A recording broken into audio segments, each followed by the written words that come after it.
Show हमें ये show कर रहे हैं कि ये इक्विवेलेंस रिलेशन। तो सबसे पहले हमें क्या दिखाना होगा, रिफ्लेक्सिव।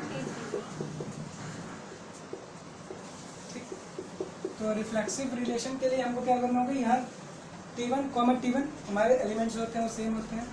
R में हमारे T1, T1 मतलब एक ही ट्रायंगल है। तो हम जानते हैं अगर कोई एक ट्रायंगल वो अपने आप में कॉन्ग्रुएंट भी होगा, अपने आप में सिमिलर भी होगा। ठीक, so it is an reflexive. ठीक, तो देखिए रिफ्लेक्शन में क्या करना होता है, जैसे कि अभी मैंने कोई डेफिनेशन बनाई थी, बताई थी, इसमें A, A होता है, मतलब सिर्फ एक ही एलिमेंट होता है। यहाँ पे हमको कहा है कि दो एलिमेंट्स हैं या दो से ज़्यादा हैं। ठीक, तो हमको दो एलिमेंट्स हैं, ठीक, अलग मतलब उसको हम बाकी दो कई सेट में तोड़ सकते हैं। तो यहाँ पे हम लोग दो एलिमेंट्स ले लिए सेम ही ट्रायंगल, क्योंकि रिफ्लेक्सिव में सेम एलिमेंट्स होते हैं, इसलिए हम दो सेम ट्रायंगल ले लिए, सेम ट्रायंगल T1 ले लिए। अगर दो सेम ट्रायंगल है तो अपने आप में कॉन्ग्रुएंट भी होते हैं। ठीक, सो हमारा ये जो रिलेशन था, सो इट वाज ट्रू। सो हमारा जो ये एक रिफ्लेक्सिव रिलेशन है।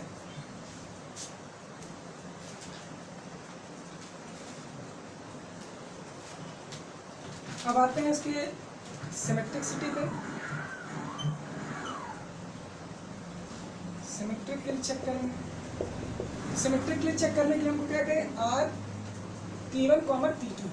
ठीक, तो अगर हमको सिमेट्रिक होना है तो जैसे कि हम लोग सिमेट्रिक में जानते थे A, B होता था, उसमें B, A भी ट्रू हो तब हमारा वो सिमेट्रिक हो जाता है। तो यहाँ पे अगर हम B, A लें तो मतलब T2, T1। अब देख रहे हैं T1 is congruent to T2, triangle T1 is congruent to T2। तो ये भी तो हुआ ना कि T2 is also congruent to T1। So this implies that T2 is also congruent to T1। तो हमारा ये जो रिलेशन डिफाइंड हुआ बाद में वो भी हमारा ट्रू हुआ। So this T2, T1 is true. So this is also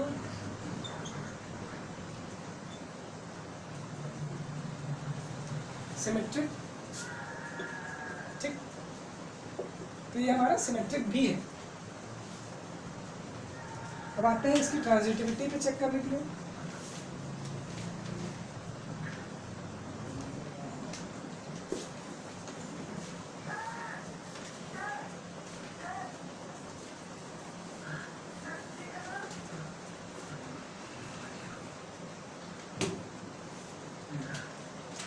transitivity पे हम लोग आते हैं। तो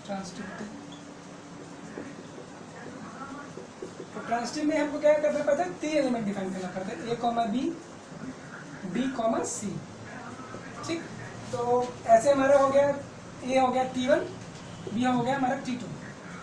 ठीक, और दूसरा हो गया हमारा T2, T3। अब हम इससे देख रहे हैं कि हमारा T1, T2 कॉन्ग्रुएंट है, T1 is congruent to T2।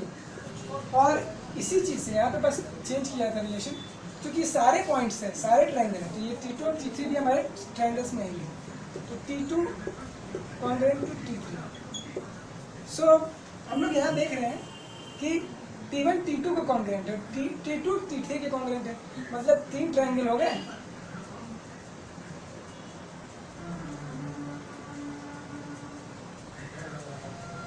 ये इसके कॉन्ग्रुएंट है और ये जो है हमारे इसके कॉन्ग्रुएंट है। ये इस तरह हम लोग कह सकते हैं कि this triangle T1 is congruent to triangle T3। कि हम अगर इसको इसके ऊपर रख सकते हैं और इसको हम इसके ऊपर रख सकते हैं, जाहिर सी बात है हम इस वाले ट्रायंगल को ही तीसरे वाले ट्रायंगल को हम तीसरे वाले पहले वाले को भी रख सकते हैं, पूरा कवर कर सकते हैं। ठीक, सो T1, T3 is also congruent triangle relation, triangles। ठीक, so it is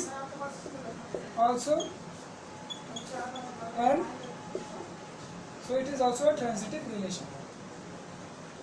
अब ये तीनों हो गया, इक्विवेलेंस भी हो गया, रिफ्लेक्ट, ठीक, सॉरी, ये सिमेट्रिक भी हो गया, ट्रांजिटिव भी हो गया और रिफ्लेक्सिव भी हो गया। तो हमारा ये इक्विवेलेंस रिलेशन हो गया।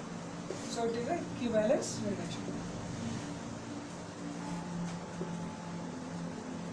ठीक, तो हमको इस तरह के क्वेश्चन अगर जब भी आएंगे कि हमको इक्विवेलेंस रिलेशन शो करना होगा, तो हम सबसे पहले सबकी उसकी रिफ्लेक्सिविटी चेक करेंगे, सिमेट्रिक है कि नहीं चेक करेंगे, और ट्रांजिटिव है कि नहीं।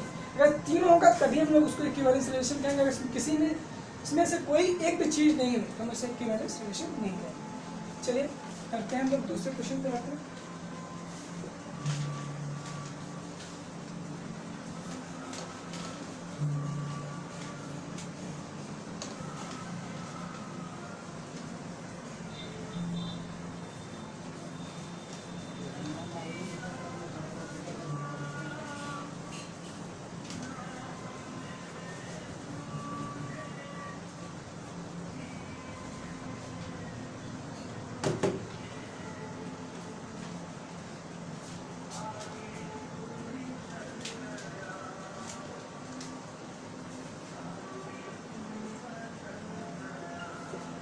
Show that relation or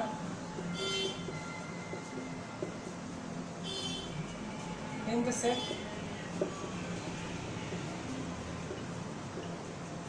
1 to 3 given by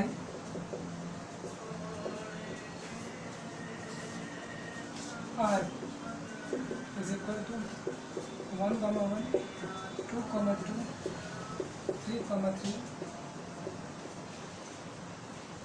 और 1, 3, ठीक, is reflexive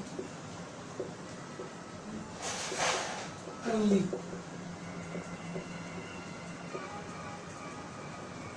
तो ये हमारा क्वेश्चन है कि एक रिलेशन आर है जो इस सेट में डिफाइंड है, मतलब 1, 2, 3 इसमें एलिमेंट्स में से ही वो सेट पूरा डिफाइंड है। ठीक, वो रिलेशन पूरा डिफाइंड है। और आर हमारा गिवन है 1, 1, 2, 2, 3, 3, 4, 1, 2 और 1, 3। अब ये 5 एलिमेंट्स हमको दिए हैं इस रिलेशन में, और हमको प्रूव करना है कि ये सिर्फ रिफ्लेक्सिव है, ना सिमेट्रिक है ना ट्रांजिटिव है। ठीक, तो आइए देखते हैं।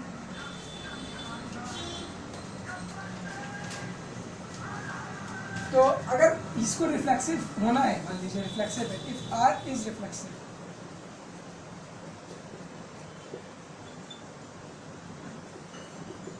ठीक, अगर आर को रिफ्लेक्सिव होना है तो हमको ए कॉमा ए टाइप का रिलेशन चाहिए।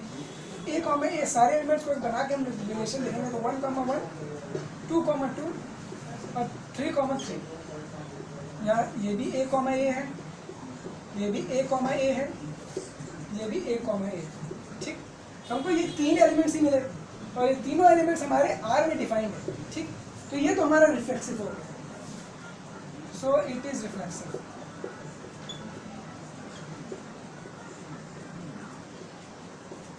आते हैं सिमेट्रिसिटी पे। अगर इसे सिमेट्रिक्स होना है तो ए कॉमा बी डिफाइंड है तो बी कॉमा ए भी होना चाहिए। ठीक, तो ए कॉमा बी मतलब 1, 2 अगर है हमको 2, 1 भी इस रिलेशन में होना चाहिए। तो देखते हैं हम लोग, यहाँ 1, 2 तो है लेकिन 2, 1 नहीं है। ठीक, so it is not symmetric.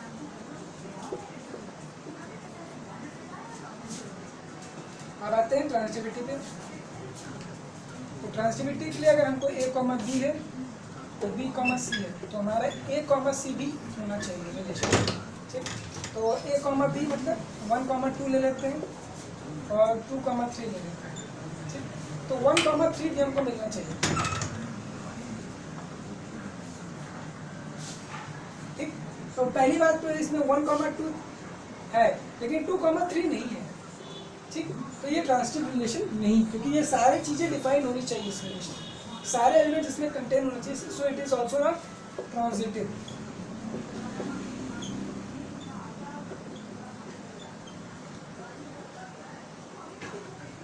ठीक, तो अगर ये सिमेट्रिक और ट्रांजिटिव नहीं है तो इक्विवेलेंस होगा ही नहीं, इक्विवेलेंस पूछा नहीं। ठीक, तो इसमें हम लोग क्या करेंगे, सबसे पहले रिफ्लेक्सिव चेक करेंगे, सिमेट्रिक और ट्रांजिटिव, यही चेक किए क्वेश्चन में। ठीक, अब मूव ऑन करते हैं हम लोग नेक्स्ट क्वेश्चन। आते हैं टाइप्स ऑफ फंक्शन को।